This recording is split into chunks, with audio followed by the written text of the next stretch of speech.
الطلاق مرتان فإمساك بمعروف أو تسريح بإحسان ولا يحل لكم أن تأخذوا مما آتيتموهن شيئا إلا أن يخافا ألا يقيما حدود الله فإن خفتم ألا يقيما حدود الله فلا جناح عليهما فيما افتدت به تلك حدود الله فلا تعتدوها ومن يتعد حدود الله فأولئك هم الظالمون۔ طلاق 2 بار ہے، پھر یا تو سیدھی طرح عورت کو روک لیا جائے یا بھلے طریقے سے اس کو رخصت کر دیا جائے، اور رخصت کرتے ہوئے ایسا کرنا تمہارے لیے جائز نہیں ہے کہ جو کچھ تم انہیں دے چکے ہو اس میں سے کچھ واپس لے لو۔ البتہ یہ صورت مستثنا ہے کہ زوجین کو اللہ کے حدود پر قائم نہ رہ سکنے کا اندیشہ ہو۔ ایسی صورت میں اگر تمہیں یہ خوف ہو کہ وہ دونوں حدود الہی پر قائم نہ رہیں گے تو ان دونوں کے درمیان یہ معاملہ ہو جانے میں مضائقہ نہیں کہ عورت اپنے شوہر کو کچھ معاوضہ دے کر علیحدگی حاصل کر لے۔ یہ اللہ کے مقرر کردہ حدود ہیں، ان سے تجاوز نہ کرو، اور جو لوگ حدود الہی سے تجاوز کریں وہی ظالم ہیں۔ فَإِن طَلَّقَهَا فَلَا تَحِلُّ لَهُ مِن بَعْدُ حَتَّى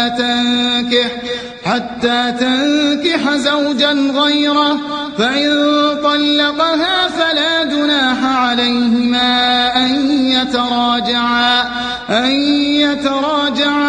إِن ظَنَّا أَن يُقِيمَا حُدُودَ اللَّهِ وَتِلْكَ حُدُودُ اللَّهِ يُبَيِّنُهَا لِقَوْمٍ يَعْلَمُونَ۔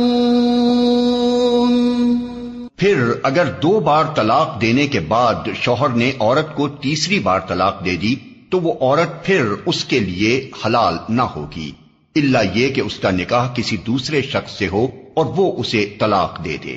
تب اگر پہلا شوہر اور یہ عورت دونوں یہ خیال کریں کہ حدود الہی پر قائم رہیں گے تو ان کے لیے ایک دوسرے کی طرف رجوع کر لینے میں کوئی مضائقہ نہیں۔ یہ اللہ کی مقرر کردہ حدیں ہیں جنہیں وہ ان لوگوں کی ہدایت کے لیے واضح کر رہا ہے جو اس کی حدوں کو توڑنے کا انجام جانتے ہیں۔ وَإِذَا طَلَّقْتُمُ النِّسَاءَ فَبَلَغْنَ أَجَلَهُنَّ فَأَمْسِكُوهُنَّ بِمَعْرُوفٍ أَوْ سَرِّحُوهُنَّ بِمَعْرُوفٍ وَلَا تُمْسِكُوهُنَّ ضِرَارًا لِتَعْتَدُوا وَمَنْ يَفْعَلْ ذَلِكَ فَقَدْ ظَلَمَ نَفْسَهُ وَلَا تَتَّخِذُوا آيَاتِ اللَّهِ هُزُوًا وَاذْكُرُوا نِعْمَةَ اللَّهِ عَلَيْكُمْ وَمَا أَنزَلَ عَلَيْكُمْ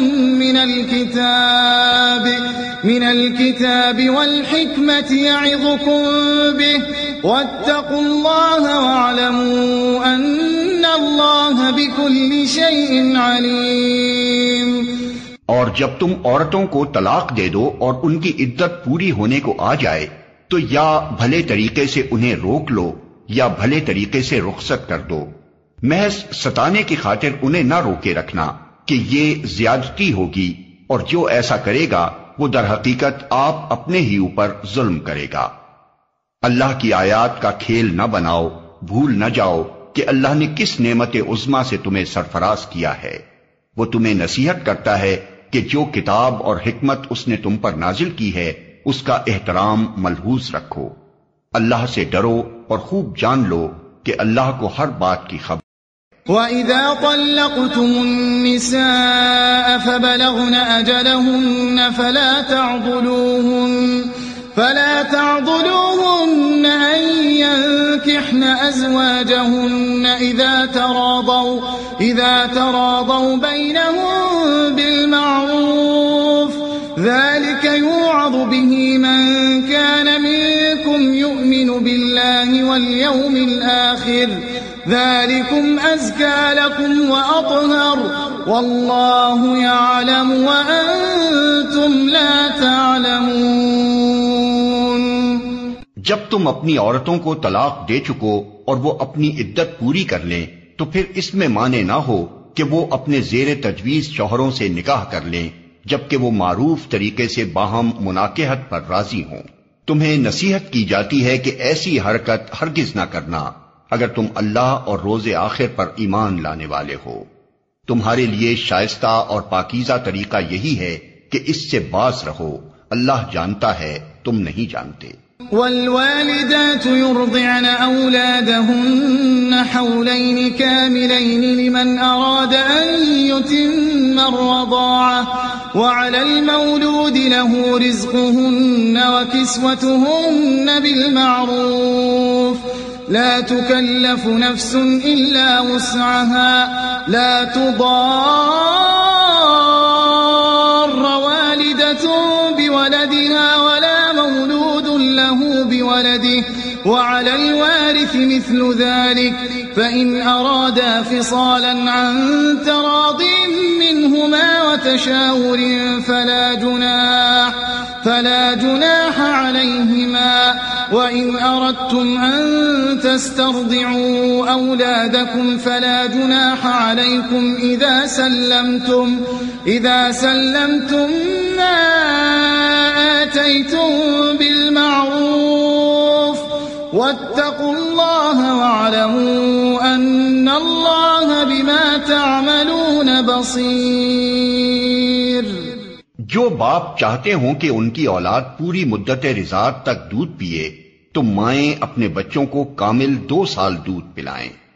اس صورت میں بچے کے باپ کو معروف طریقے سے انہیں کھانا کپڑا دینا ہوگا، مگر کسی پر اس کی وسعت سے بڑھ کر بار نہ ڈالنا چاہیے۔ نہ تو ماں کو اس وجہ سے تکلیف میں ڈالا جائے کہ بچہ اس کا ہے، اور نہ باپ ہی کو اس وجہ سے تنگ کیا جائے کہ بچہ اس کا ہے۔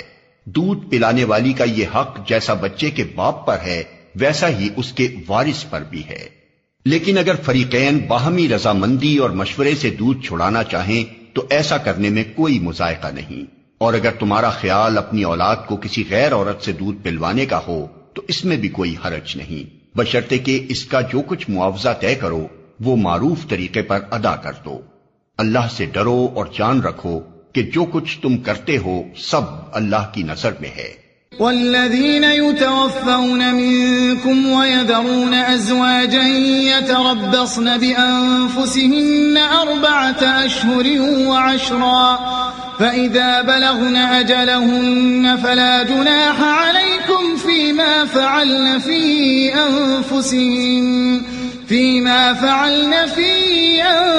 أنفسهن بالمعروف واللہ بما تعملون خبیر۔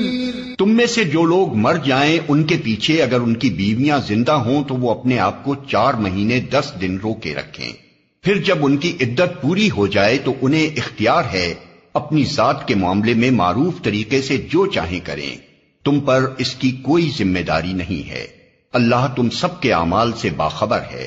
ولا جناح عليكم فيما عرضتم به من خطبة النساء أو أكننتم في أنفسكم علم الله أنكم ستذكرونهن ولكن لا تواعدوهن سرا إلا أن تقولوا قولا معروفا ولا تعزموا عقدة النكاح حتى يبلغ الكتاب أجله واعلموا أن الله يعلم ما في أنفسكم فاحذروه واعلموا أن الله غفور حليم۔ زمانہ عدت میں خاتم ان بیوہ عورتوں کے ساتھ منگنی کا ارادہ اشارے کنائے میں ظاہر کر دو، خواہ دل میں چھپائے رکھو، دونوں صورتوں میں کوئی مذائقہ نہیں۔ اللہ جانتا ہے کہ ان کا خیال تو تمہارے دل میں آئے گا ہی، مگر دیکھو خفیہ عہد و پیمان نہ کرنا، اگر کوئی بات کرنی ہے تو معروف طریقے سے کرو، اور عقد نکاح باندھنے کا فیصلہ اس وقت تک نہ کرو جب تک کہ عدت پوری نہ ہو جائے۔ خوب سمجھ لو کہ اللہ تمہارے دلوں کا حال تک جانتا ہے، لہذا اس سے ڈرو اور یہ بھی جان لو کہ کہ اللہ بردبار ہے، چھوٹی چھوٹی باتوں سے درگزر فرماتا ہے۔ لا جناح عليكم إن طلقتم النساء ما لم تمسوهن أو تفرضوا لهن فريضة ومتعوهن على الموسع قدره وعلى المقتر قدره متاعا بالمعروف حقا على المحسنين۔ تم پر کچھ گناہ نہیں اگر اپنی عورتوں کو طلاق دے دو قبل اس کے کہ ہاتھ لگانے کی نوبت آئے یا مہر مقرر ہو۔ اس صورت میں انہیں کچھ نہ کچھ دینا ضرور چاہیے۔ خوشحال آدمی اپنی مقدرت کے مطابق اور غریب اپنی مقدرت کے مطابق معروف طریقے سے دے، یہ حق ہے نیک آدمیوں پر۔ وَإِن طَلَّقْتُمُوهُنَّ مِن قَبْلِ أَن تَمَسُّوهُنَّ وَقَدْ فَرَضْتُمْ لَهُنَّ فَرِيضَةً فَنِصْفُ مَا فَرَضْتُمْ إِلَّا أَن يَعْفُونَ أَوْ يَعْفُوَ الَّذِي بِيَدِهِ عُقْدَةُ النِّكَاحِ وَأَن تَعْفُوا أَقْرَبُ لِلتَّقْوَى وَلَا تَنسَوْا الْفَضْلَ بَيْنَكُمْ إِنَّ اللَّهَ بِمَا تَعْمَلُونَ بَصِيرٌ۔ اور اگر تم نے ہاتھ لگانے سے پہلے طلاق دی ہو لیکن مہر مقرر کیا جا چکا ہو تو اس صورت میں نصف مہر دینا ہوگا۔ یہ اور بات ہے کہ عورت نرمی برتے اور مہر نہ لے، یا وہ مرد جس کے اختیار میں عقد نکاح ہے نرمی سے کام لے اور پورا مہر دے دے۔ اور تم یعنی مرد نرمی سے کام لو تو یہ تقوی سے زیادہ مناسبت رکھتا ہے۔ آپس کے معاملات میں فیاضی کو نہ بھولو، تمہارے اعمال کو اللہ دیکھ رہا ہے۔ حافظوا على الصلوات والصلاة الوسطى وقوموا لله قانتين۔ اپنی نمازوں کی نگہداشت رکھو، خصوصاً ایسی نماز کی جو محاسن صلاۃ کی جامع ہو۔ اللہ کے آگے اس طرح کھڑے ہو جیسے فرما بردار غلام کھڑے ہوتے ہیں۔ فَإِنْ خِفْتُمْ فَرِجَالًا أَوْ رُكْبَانًا فَإِذَا أَمِنْتُمْ فَاذْكُرُوا اللَّهَ كَمَا عَلَّمَكُمْ مَا لَمْ تَكُونُوا تَعْلَمُونَ۔ بدامنی کی حالت ہو تو خواہ پیدل ہو خواہ سوار، جس طرح ممکن ہو نماز پڑھو، اور جب امن میسر آ جائے تو اللہ کو اس طریقے سے یاد کرو جو اس نے تمہیں سکھا دیا ہے جس سے تم پہلے ناواقف تھے۔ والذین یتوفون منکم ویذرون ازواجا وصیۃ لازواجہم متاعا الی الحول غیر اخراج فإن خرجن فلا جناح علیکم فیما فعلن فی انفسهن من معروف واللہ عزیز حکیم۔ تم میں سے جو لوگ وفات پائیں اور پیچھے بیویاں چھوڑ رہے ہوں، ان کو چاہیے کہ اپنی بیویوں کے حق میں یہ وصیت کر جائیں کہ 1 سال تک ان کو نان و نفقہ دیا جائے اور وہ گھر سے نہ نکالی جائیں۔ پھر اگر وہ خود نکل جائیں تو اپنی ذات کے معاملے میں معروف طریقے سے وہ جو کچھ بھی کریں اس کی کوئی ذمہ داری تم پر نہیں ہے۔ اللہ سب پر غالب اقتدار رکھنے والا اور حکیم و دانا ہے۔ وَلِلْمُطَلَّقَاتِ مَتَاعٌ بِالْمَعْرُوفِ حَقًّا عَلَى الْمُتَّقِينَ۔ اسی طرح جن عورتوں کو طلاق دی گئی ہو انہیں بھی مناسب طور پر کچھ نہ کچھ دے کر رخصت کیا جائے، یہ حق ہے متقی لوگوں پر۔ كَذَلِكَ يُبَيِّنُ اللَّهُ لَكُمْ آيَاتِهِ لَعَلَّكُمْ تَعْقِلُونَ۔ اس طرح اللہ اپنے احکام تمہیں صاف صاف بتاتا ہے، امید ہے کہ تم سمجھ بوجھ کر کام کرو گے۔ أَلَمْ تَرَ إِلَى الَّذِينَ خَرَجُوا مِن دِيَارِهِمْ وَهُمْ أُلُوفٌ حَذَرَ الْمَوْتِ فقال لهم الله موتوا ثم أحياهم إن الله لذو فضل على الناس ولكن أكثر الناس لا يشكرون۔ تم نے ان لوگوں کے حال پر بھی کچھ غور کیا جو موت کے ڈر سے اپنے گھر بار چھوڑ کر نکلے تھے اور ہزاروں کی تعداد میں تھے۔ اللہ نے ان سے فرمایا مر جاؤ، پھر اس نے ان کو دوبارہ زندگی بخشی۔ حقیقت یہ ہے کہ اللہ انسان پر بڑا فضل فرمانے والا ہے، مگر اکثر لوگ شکر ادا نہیں کرتے۔ وَقَاتِلُوا فِي سَبِيلِ اللَّهِ وَاعْلَمُوا أَنَّ اللَّهَ سَمِيعٌ عَلِيمٌ۔ مسلمانوں اللہ کی راہ میں جنگ کرو اور خوب جان لو کہ اللہ سننے والا اور جاننے والا ہے۔ من ذا الذي يقرض الله قرضا حسنا فيضاعفه له أضعافا كثيرة والله يقبض ويبسط وإليه ترجعون۔ تم میں کون ہے جو اللہ کو قرض حسن دے تاکہ اللہ اسے کئی گنا بڑھا چڑھا کر واپس کرے؟ گھٹانا بھی اللہ کے اختیار میں ہے اور بڑھانا بھی، اور اسی کی طرف تمہیں پلٹ کر جانا ہے۔ أَلَمْ تَرَ إِلَى الْمَلَإِ مِنْ بَنِي إِسْرَائِيلَ مِنْ بَعْدِ مُوسَى إِذْ قَالُوا لِنَبِيٍّ لَهُمُ ابْعَثْ لَنَا مَلِكًا نُقَاتِلْ فِي سَبِيلِ اللَّهِ قال هل عسيتم إن كتب عليكم القتال ألا تقاتلوا قالوا وما لنا ألا نقاتل في سبيل الله وقد أخرجنا من ديارنا وأبنائنا فلما كتب عليهم القتال تولوا إلا قليلا منهم واللہ علیم بالظالمین۔ پھر تم نے اس معاملے پر بھی غور کیا جو موسیٰ کے بعد سرداران بنی اسرائیل کو پیش آیا تھا؟ انہوں نے اپنے نبی سے کہا ہمارے لیے ایک بادشاہ مقرر کر دو تاکہ ہم اللہ کی راہ میں جنگ کریں۔ نبی نے پوچھا کہیں ایسا تو نہ ہوگا کہ تم کو لڑائی کا حکم دیا جائے اور پھر تم نہ لڑو؟ وہ کہنے لگے بھلا یہ کیسے ہو سکتا ہے کہ ہم راہ خدا میں نہ لڑیں جبکہ ہمیں اپنے گھروں سے نکال دیا گیا ہے اور ہمارے بال بچے ہم سے جدا کر دیے گئے ہیں۔ مگر جب ان کو جنگ کا حکم دیا گیا تو ایک قلیل تعداد کے سوا وہ سب پیٹھ موڑ گئے، اور اللہ ان میں سے ایک ایک ظالم کو جانتا ہے۔ وقال لهم نبيهم إن الله قد بعث لكم طالوت ملكا قالوا أنى يكون له الملك علينا ونحن أحق بالملك منه ولم يؤت سعة من المال قال إن الله اصطفاه عليكم وزاده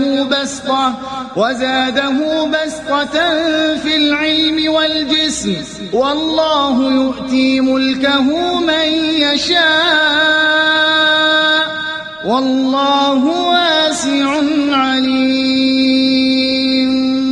ان کے نبی نے ان سے کہا کہ اللہ نے طالوت کو تمہارے لیے بادشاہ مقرر کیا ہے۔ یہ سن کر وہ بولے ہم پر بادشاہ بننے کا وہ کیسے حقدار ہو گیا؟ اس کے مقابلے میں بادشاہی کے ہم زیادہ مستحق ہیں، وہ تو کوئی بڑا مالدار آدمی نہیں ہے۔ نبی نے جواب دیا اللہ نے تمہارے مقابلے میں اسی کو منتخب کیا ہے اور اس کو دماغی اور جسمانی دونوں قسم کی اہلیتیں فراوانی کے ساتھ عطا فرمائی ہیں، اور اللہ کو اختیار ہے کہ اپنا ملک جسے چاہے دے۔ اللہ بڑی وسعت رکھتا ہے اور سب کچھ اس کے علم میں ہے۔ وقال لهم نبيهم إن آية ملكه أن يأتيكم التابوت فيه سكينة من ربكم وبقية مما ترك آل موسى وآل هارون تحمله الملائكة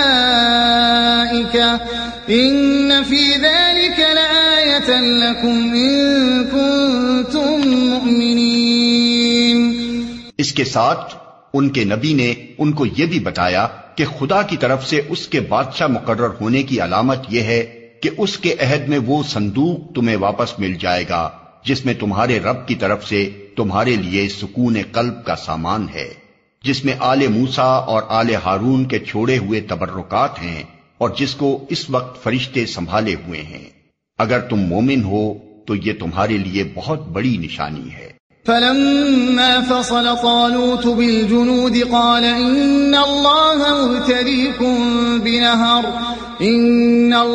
مبتليكم بنهر فمن شرب منه فليس مني ومن لم يطعمه فإنه مني إلا من اغترف غرفة بيده فشربوا منه إلا قليلا منهم فلما جاوزه هو والذين آمنوا معه قالوا لا طاقة لنا اليوم بجالوت وجنوده قال الذين يظنون أنهم ملاقو الله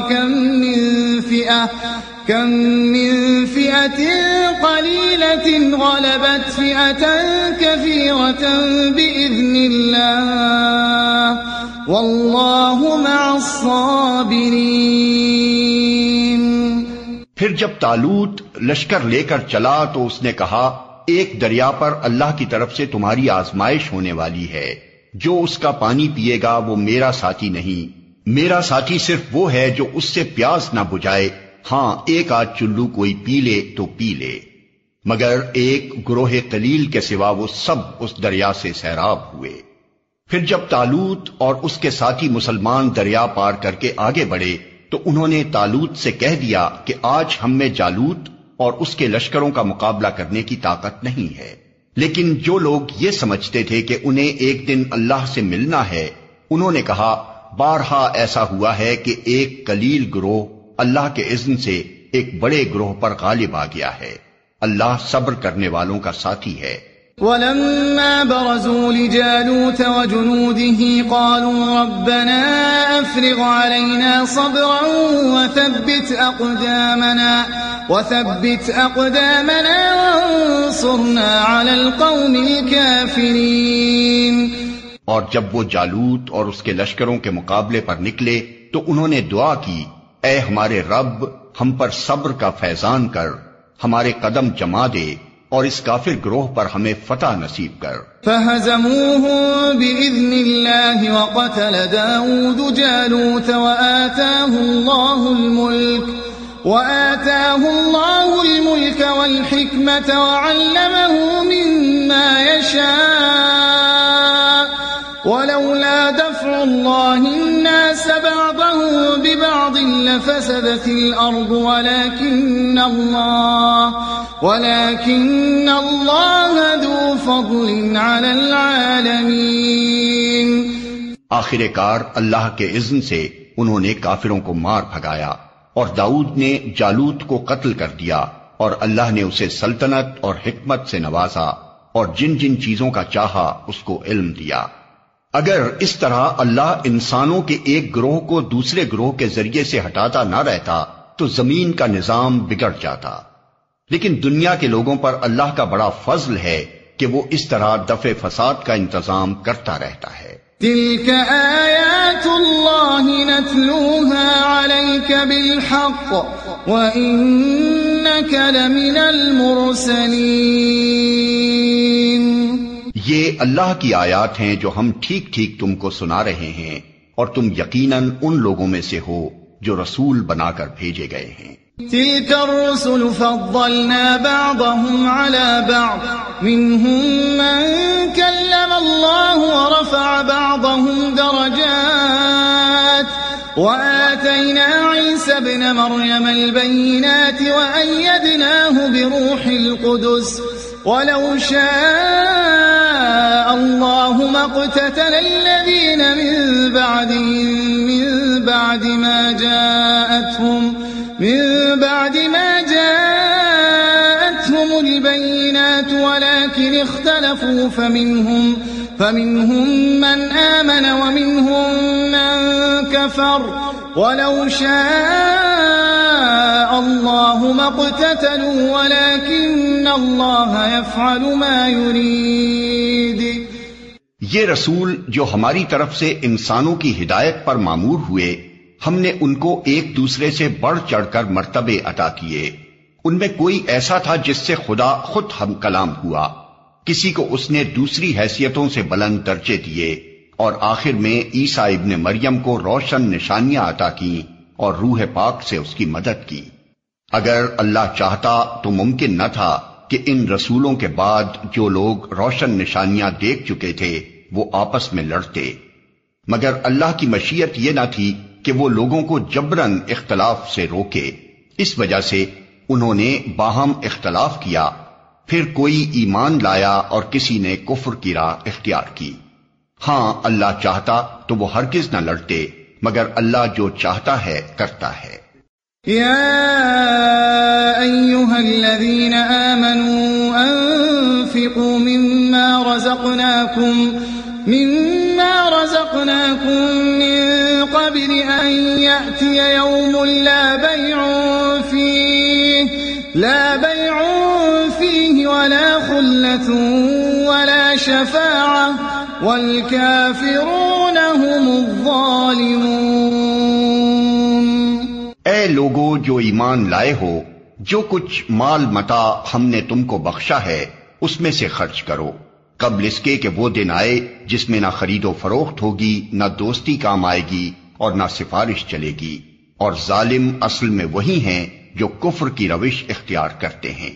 اللہ لا الہ الا هو الحی القیوم لا تأخذه سنة ولا نوم له ما في السماوات وما في الأرض من ذا الذي يشفع عنده إلا بإذنه يعلم ما بين أيديهم وما خلفهم ولا يحيطون بشيء من علمه إلا بما شاء وسع كرسيه السماوات والأرض ولا يؤوده حفظهما وهو العلي العظيم۔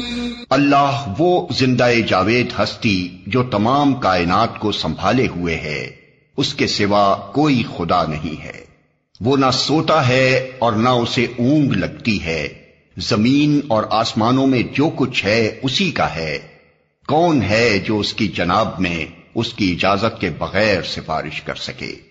جو کچھ بندوں کے سامنے ہے اسے بھی وہ جانتا ہے، اور جو کچھ ان سے اوجھل ہے اس سے بھی وہ واقف ہے، اور اس کی معلومات میں سے کوئی چیز ان کی گرفت ادراک میں نہیں آ سکتی الا یہ کہ کسی چیز کا علم وہ خود ہی ان کو دینا چاہے۔